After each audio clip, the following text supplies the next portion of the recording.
A paz do Senhor Jesus, bem-vindo à lição 5 nessa série de estudos do Sermão do Monte, os valores do reino de Deus, lições bíblicas pela CPAD, comentarista pastor Osiel Gomes. E estamos na lição de número 5, onde nos diz que casamento é para sempre, de 1º de maio de 2022. O texto áureo diz assim: assim não são mais dois, mas uma só carne. Portanto, o que Deus ajuntou, não separe o homem. Mateus 19:6. A verdade prática diz: a vontade de Deus para o casamento é que ele seja vitalício. Na continuação do Sermão do Monte, Jesus condena o adultério.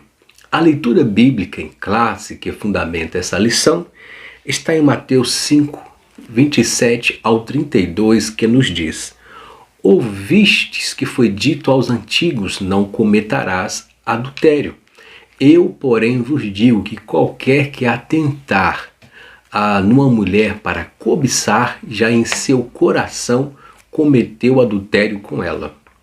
Portanto, se teu olho direito te escandalizar, arranca-o e atira-o para longe de ti, pois te é melhor que se perca um dos teus membros do que todo o teu corpo seja lançado no inferno.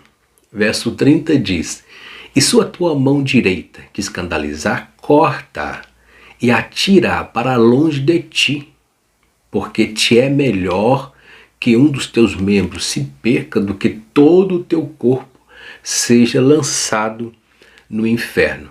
O 31 diz: também foi dito, qualquer que deixar a sua mulher, que lhe dê carta de desquite. Eu, porém, vos digo que qualquer que repudiar sua mulher, a não ser por causa da prostituição, faz que ela cometa adultério. E qualquer que casar com a repudiada, comete adultério. Introduzindo a lição, estudaremos a respeito do caráter vitalício do casamento.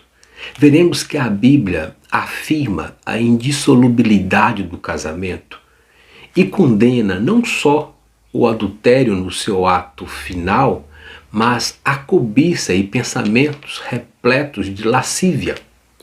Num contexto em que a instituição do casamento é tão atacada, apresentamos um estudo em que fortalecerá a instituição do casamento e apresentará o seu caráter divino, pois foi Deus quem a instituiu. Enquanto os fariseus estavam inclinados a mergulhar no tema divórcio, Jesus estava focado no tema casamento. Se nós entendêssemos mais as bases bíblicas do casamento, teríamos menos divórcios. Nesse contexto, Jesus lança 4 grandes pilares do casamento como instituição divina. Primeiro, o casamento é heterossexual. Deus criou homem e mulher, macho e fêmea. Gênesis 1 e 27. O relacionamento conjugal só é possível entre um homem e uma mulher, entre um macho e uma fêmea. Segundo, o casamento é monogâmico. Diz o texto bíblico: por isso deixará o homem o seu pai e mãe e unir-se-á à sua mulher. Marcos 9:7. Não diz o texto que o homem deve unir-se às suas mulheres. Deus não criou mais de uma mulher para Adão, nem mais de um homem para Eva. Tanto a poligenia como a poliandria estão em desacordo com os princípios de Deus para o casamento. Terceiro, o casamento é monossomático. Jesus prossegue e diz: e com a sua mulher serão dois, uma só carne. Isso revela que os dois foram feitos completamente um para o outro. O propósito de Deus é que no casamento o homem e a mulher se tornem uma só carne numa intimidade tal que não se separa. Quarto, o casamento é indissolúvel. Jesus concluiu o assunto com os fariseus, afirmando que o casamento não é apenas heterossexual, monogâmico, monossomático, mas também indissolúvel. E o evangelista Marcos, ele registra, portanto, que Deus ajuntou, não separa o homem. O casamento deve ser para toda a vida. É uma união permanente. No projeto de Deus, o casamento é indissolúvel. Veja o que o profeta Malaquias diz sobre a infidelidade conjugal em Malaquias 2, 14 ao 16. E vocês perguntam por quê? É porque o Senhor é testemunha entre você e a mulher da sua mocidade, pois você não cumpriu a sua promessa de fidelidade, embora ela fosse a sua companheira, a mulher do acordo matrimonial. Não foi o Senhor que os fez um só? Em corpo e em espírito eles lhe pertencem. E por que um só? Porque ele desejava uma descendência consagrada. Portanto, tenham cuidado. Ninguém seja infiel à mulher da sua mocidade. Eu odeio o divórcio, diz o Senhor, o Deus de Israel.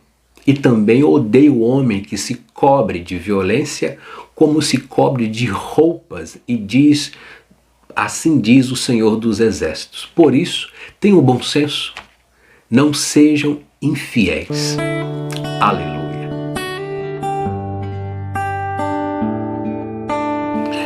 Primeiro tópico, a condenação do adultério. Primeiro ponto, a definição de adultério é uma relação sexual que um homem casado tem com a mulher que não é a sua esposa, ou vice-versa. A posição de Jesus quanto ao adultério, ele diz, está no coração, começando com o olhar cobiçoso e pensamentos impuros que leva à prática sexual ilícita. Em Mateus 5, 27 e 28, diz, ouviste que foi dito? Não adulterarás. Eu, porém, vos digo, qualquer que olhar para uma mulher com intenção impura no seu coração, já cometeu adultério com ela. Jesus volta a atenção para o sétimo mandamento. Os rabinos limitavam o adultério apenas à infidelidade sexual. Jesus, porém, amplia o significado desse pecado para o olhar lascivo e o coração impuro. Embora os homens não possam julgar o olhar adúltero e o coração impuro, Deus que sonda os corações condena a intenção como se o pecado consumado fosse. Não basta ir para a cama do adultério para quebrar o sétimo mandamento. Basta ter a intenção de arrastar para a cama a pessoa ilicitamente desejada. Na verdade, o desejo e a prática não são idênticos, mas em termos espirituais se equivalem. O olhar que Jesus menciona não é apenas casual, de relance, antes é um olhar fixo e demorado, com propósitos lascivos. Portanto, o homem descrito por Jesus olha para a mulher com o propósito de alimentar os seus apetites sexuais interiores, como um substituto para o ato sexual em si. Não é uma situação acidental, mas um ato planejado. No entanto, o ponto 3 diz os males do adultério. O adultério sempre é prejudicial para a estrutura familiar e qualquer infidelidade no relacionamento a dois sempre será ruim, pois gera desconfiança, feridas emocionais, desvalorização, desrespeito, fraqueza e queda na vida espiritual. Por isso é importante evitar tanto a prática do ato do adultério como os pensamentos e ações indevidas. Em Mateus 5, 29 e 30 diz, se o teu olho direito te faz tropeçar, arranca-o e lança-o de ti, pois te convém que se perca um dos teus membros e não seja todo o seu corpo lançado no inferno.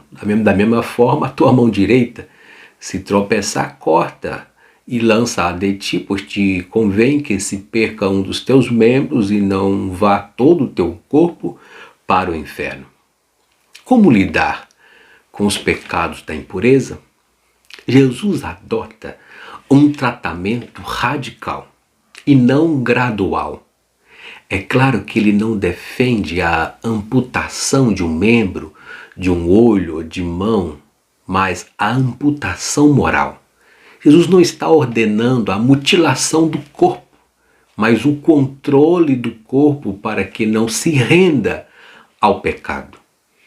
Não se faz concessão ao pecado.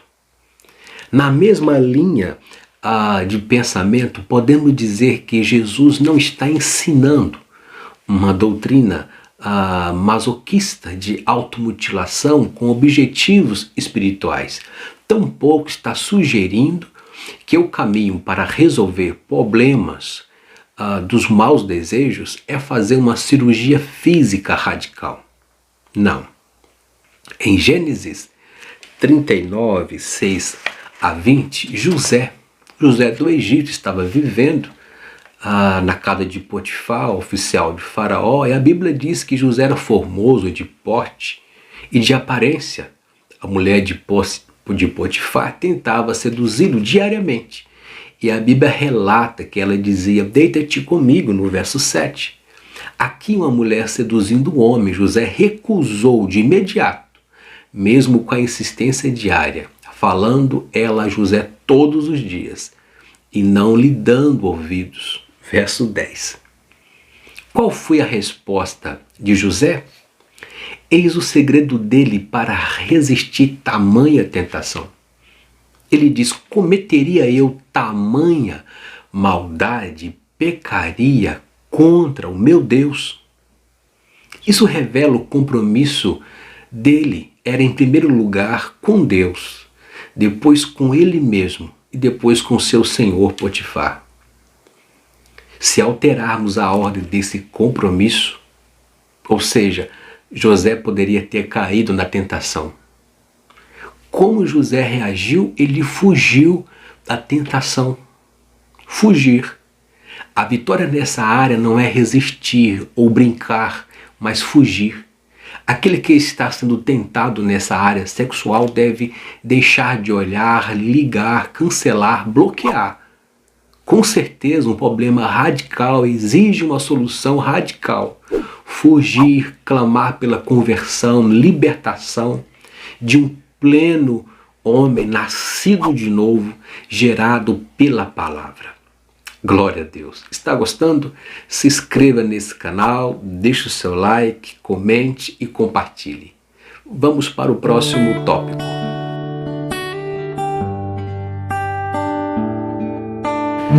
Tópico 2. O que rege o coração regerá o corpo. Ponto 1. O que procede do coração? O pecado não está restrito apenas ao ato, mas também a pensamentos impuros e malignos, cuja fonte é o coração. Mateus 15, 19. Do coração, a fala do homem, ou seja, o interior, a mente, a vontade, o desejo, a alma, o intelecto, é a sede das emoções na alma. Trata-se do lugar das emoções e paixões. No seu aspecto figurativo, o coração refere ao caráter moral. Um cristão que tem um coração transformado tem um viver totalmente diferente, visto que o seu coração é regido pela palavra, conforme Colossenses 3,16. O homem é o que pensa. Os pensamentos, as ideias estão no seu interior. São motores que colocam em ação todo o seu corpo e são determinantes para a sua conduta. Desse modo, o homem colherá aquilo que semear. Gálatas 6 e 7. O que semeia o pensamento da cobiça, desejando outra mulher, não demorará para que concretize isso na prática. A cobiça é algo que começa no coração. É como uma pequena semente plantada que vai gerar o fruto do pecado. Cada um é engodado pela sua própria cobiça, a qual dará a luz ao pecado, sendo consumado, leva à morte. Tiago 1, 14 e 15. Como sujeitar o nosso corpo ao Espírito Santo? O caminho para que o cristão possa dominar o seu corpo, bem como viver na dependência do Espírito, conforme Gálatas 5,16, é um coração transformado pelo poder de Cristo, que mostra a atitude de sacrifício que visa glorificar ao nosso Deus. Aleluia! Estamos chegando ao terceiro tópico desta lição, um tópico mais profundo. Se você está gostando, compartilhe esse vídeo, se inscreva, deixe o seu like e abençoe um casal, uma família que necessita deste estudo.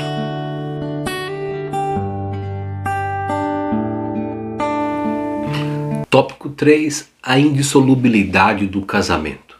O casamento na perspectiva bíblica. Sabemos que o casamento é a mais fundamental de todas as instituições sociais. Gênesis 1 e 28, Gênesis 2 e 24. Na perspectiva divina, o casamento deve ser uma união permanente, em que o homem e a mulher entram em uma aliança a fim de construir uma união única na mais perfeita intimidade. O divórcio não é uma instituição divina, mas o casamento sim. Deus instituiu o casamento e não o divórcio.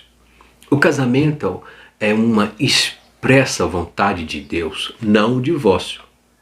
No princípio, quando Deus instituiu o casamento, Gênesis 1 e 27, 2 e 24, antes da queda humana, não havia nenhuma palavra sobre o divórcio. Ele é fruto do pecado. Ele é resultado da dureza de coração, Marcos 9 e 5. Enquanto o casamento é digno de honra entre todos, Hebreus 13 e 4, Deus odeia o divórcio, Malaquias 2 e 16. O divórcio não é um mandamento divino. Jesus, como supremo intérprete da Escritura, diz que Moisés não mandou divorciar por qualquer motivo. Ele permitiu por um único motivo: a dureza de coração. Marcos 10, 4 e 5 e Mateus 19, 8. Mateus registra a pergunta dos fariseus assim: por que mandou então Moisés dar carta de divórcio e repudiar? Mateus 19, 7. Na verdade, Moisés nunca mandou. O divórcio nunca é um mandamento ou ordenança, mas uma permissão. Uma permissão regida por diretrizes bem estreitas. Ou seja, a dureza de coração. A concessão para o divórcio estabelecida na lei de Moisés tinha como propósito proteger suas vítimas. Segundo a lei judaica, somente o marido poderia iniciar o processo de divórcio. A lei civil, porém, protegeu as mulheres que naquela cultura eram completamente vulneráveis e condenadas a viverem sozinhas e desamparadas. Por causa dessa concessão de Moisés, o marido não podia despedir a sua mulher sem lavrar-lhe a carta de divórcio e depois de despedi-la, não podia tê-la de volta. Caso essa mulher viesse a casar-se novamente, ou mesmo no caso dela ficar viúva. Assim, o marido precisava pensar duas vezes antes de despedir a sua mulher. É entendido que a permissão para o divórcio, na presente lei mosaica, era para proteger a esposa de um marido mau e não uma autorização para ele se divorciar dela por qualquer motivo. É percebido por Moisés que se o divórcio não fosse permitido em alguns casos, as mulheres poderiam serem expostas a grandes dificuldades de abusos e sofrimentos pela crueldade de seus maridos. Todavia, a lição nesse contexto mostra a ética e valores dos súditos do reino de Deus quanto ao ideal divino para o casamento.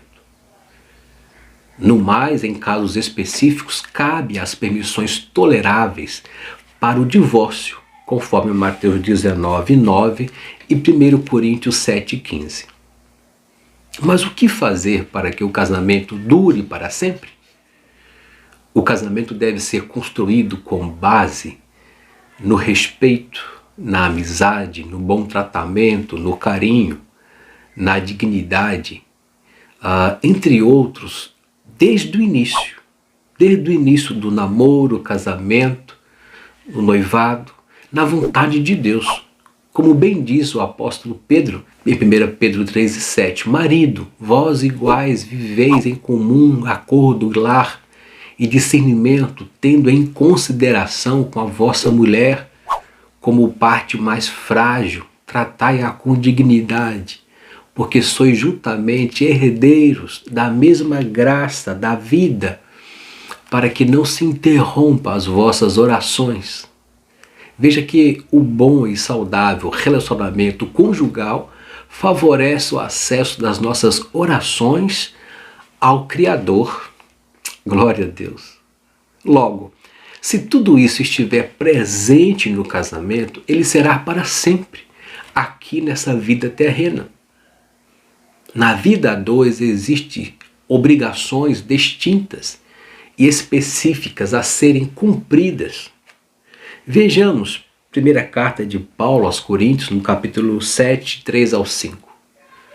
Que cada um deve cumprir os seus deveres conjugais com a sua mulher e da mesma forma a mulher para com o marido. A mulher não tem autoridade sobre o marido e o marido não tem autoridade sobre a mulher. Da mesma forma, o marido não tem autoridade sobre o seu corpo, mas sim a mulher.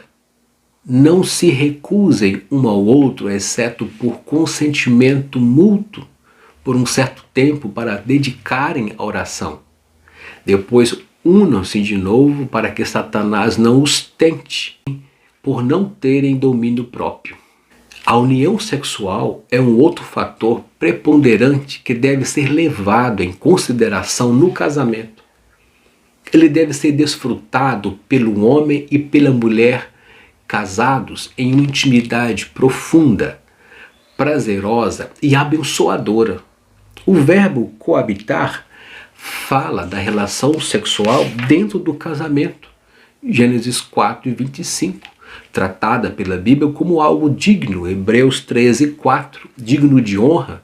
Entre todos seja o matrimônio, bem como o leito conjugal sem mácula, porque Deus julgará os impuros e os adúlteros. No entanto, o casamento é uma união indissolúvel.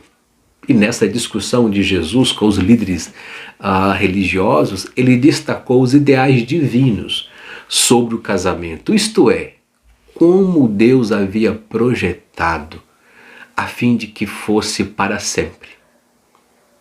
Jesus concluiu o assunto com os fariseus, afirmando que o casamento não é apenas heterossexual, monogâmico, monossomático, mas também indissolúvel. O que Deus ajuntou, não separe o homem. Glória a Deus. O casamento deve ser para toda a vida. É união permanente aqui na terra. No projeto de Deus, o casamento é indissolúvel. O divórcio é uma conspiração contra Deus e contra o cônjuge. O divórcio é um atentado contra a família, os filhos. Quem mais sofre são os filhos, os netos, a família no geral. As consequências são amargas do divórcio para toda uma geração e posteridade. O casamento é uma aliança entre o homem e uma mulher, e Deus é testemunha dessa aliança, conforme Malaquias 2:14. O adultério é a quebra da aliança conjugal, Provérbios 2:16-17. O divórcio é uma quebra do 9º mandamento da lei de Deus, ou seja, um falso testemunho, a quebra de um juramento feito na presença de Deus. Todavia, A única legalidade divina, bíblica e natural para um novo casamento é a morte. 1 Coríntios 7:39. A mulher está ligada ao seu marido enquanto ele viver, mas se o seu marido morrer, ela estará livre para casar com quem quiser, contanto que ele pertença ao Senhor. Na perspectiva bíblica, o casamento é para sempre aqui na terra, enquanto ambos cônjuges estiverem vivos para honrarem esta aliança. Já na eternidade, no céu, estaremos em um corpo pleno de glória, semelhante ao dos anjos, em uma nova dispensação. E lá no céu não se aplica esses princípios terrenos para o casamento. Veja a resposta de Jesus para os saduceus nesse contexto de primeiro, segundo casamento versus a ressurreição e o estado intermediário dos mortos. Veja o que diz o texto de Mateus 22, 23 ao 33. Naquele dia, alguns dos saduceus que dizem não haver ressurreição aproximaram-se de Jesus e lhes perguntaram: Mestre, Moisés disse que se alguém morrer não tendo filho, o irmão desse homem deve casar com a viúva e gerar descendentes para o falecido. Ora, havia entre nós 7 irmãos. O primeiro, tendo casado, morreu e não tendo a descendência, deixou a sua mulher para o seu irmão. O mesmo aconteceu com o segundo, com o terceiro, até o 7º.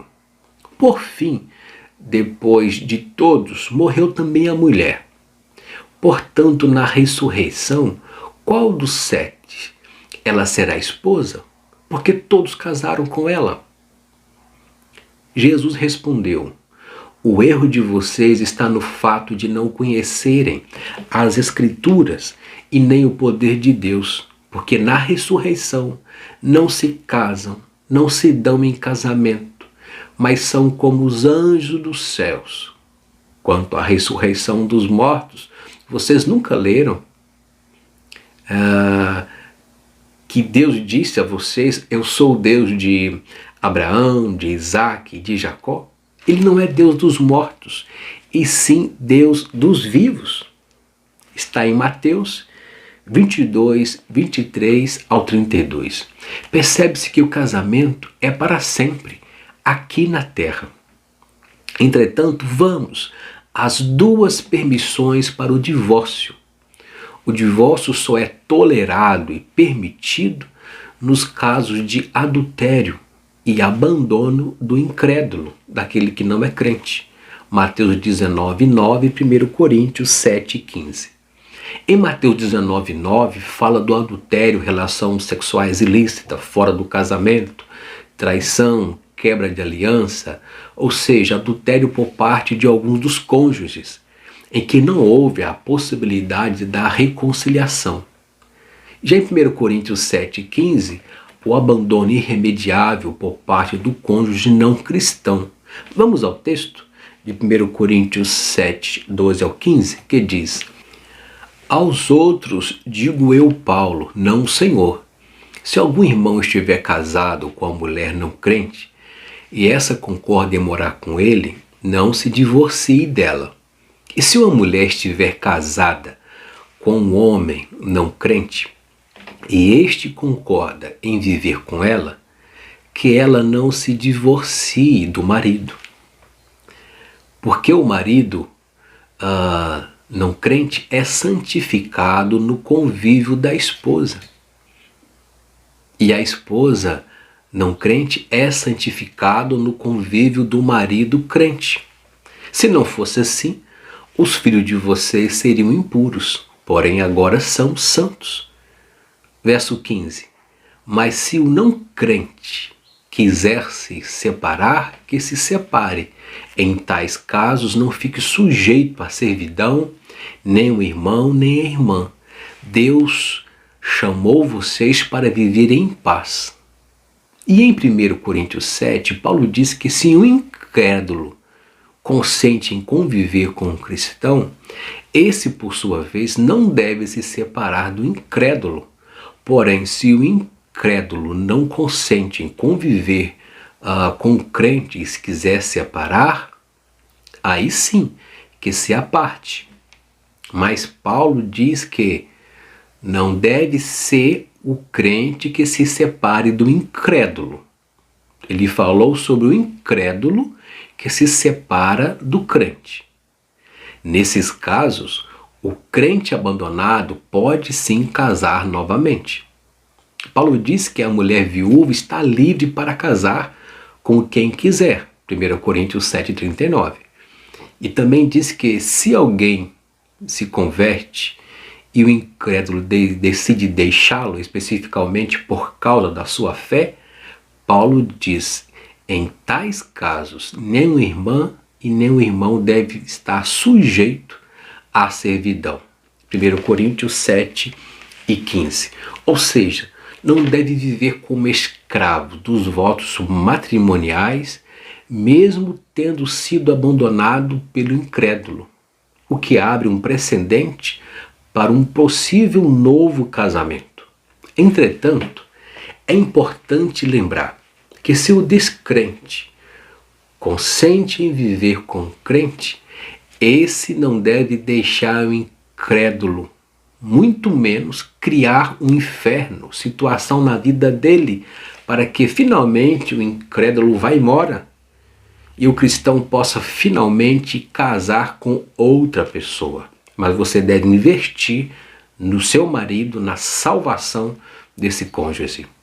É considerado nesse contexto as formas de abandono em que o cônjuge incrédulo agride verbalmente, emocionalmente, fisicamente e por reiteradas vezes com espancamento, autoritarismo e machismo, bem como demais abusos, correndo risco de vida.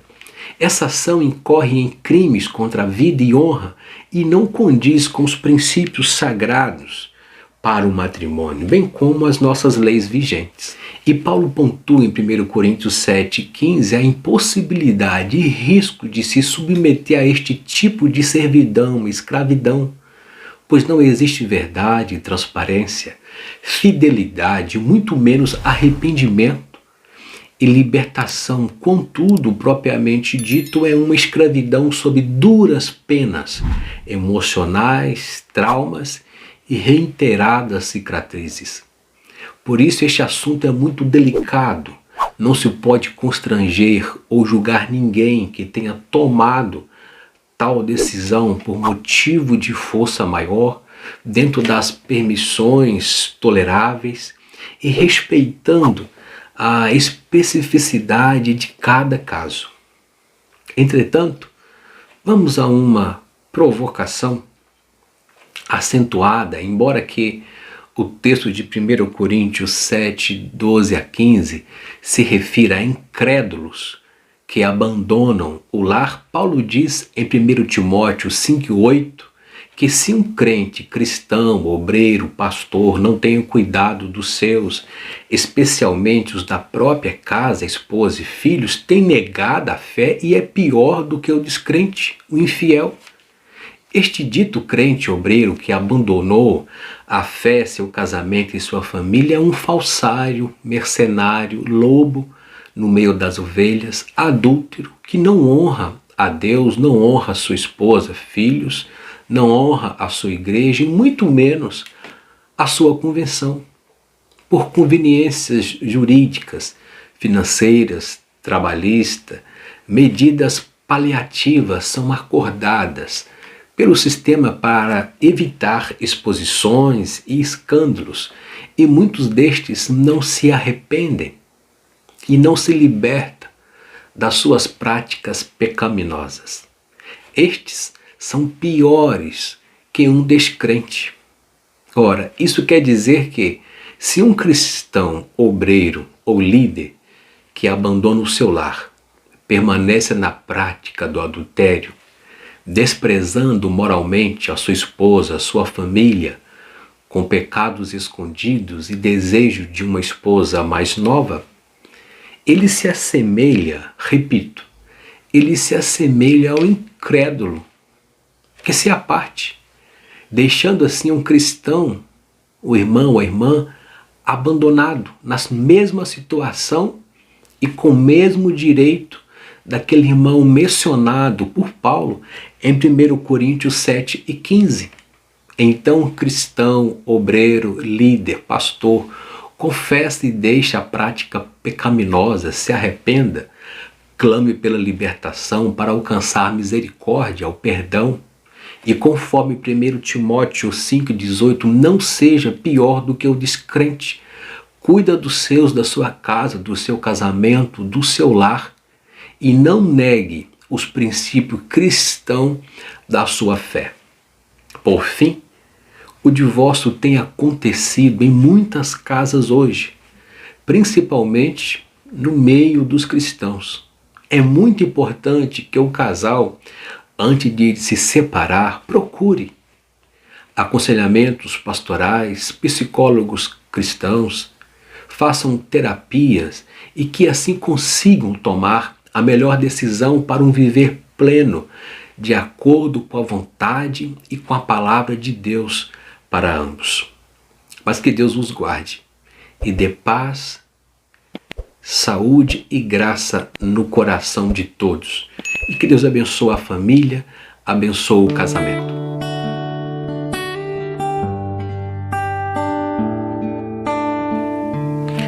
Glória a Deus pela sua vida e te agradeço por assistir todo esse vídeo até o final. E sabemos que o Espírito Santo, o nosso Deus, continuará abençoando o seu coração, sua família, o seu casamento. Se você foi edificado com essa reflexão bíblica, continue orando por esse projeto, se inscreva em nosso canal, siga-nos nas redes sociais, deixe o seu like, o seu comentário sobre essa aula e que você possa abençoar uma família, um casal, um amigo necessitado com estes estudos para a glória do Senhor Jesus e expansão do seu reino. O meu muito obrigado pela sua atenção. Até a próxima lição, permitindo Deus. Deus os abençoe.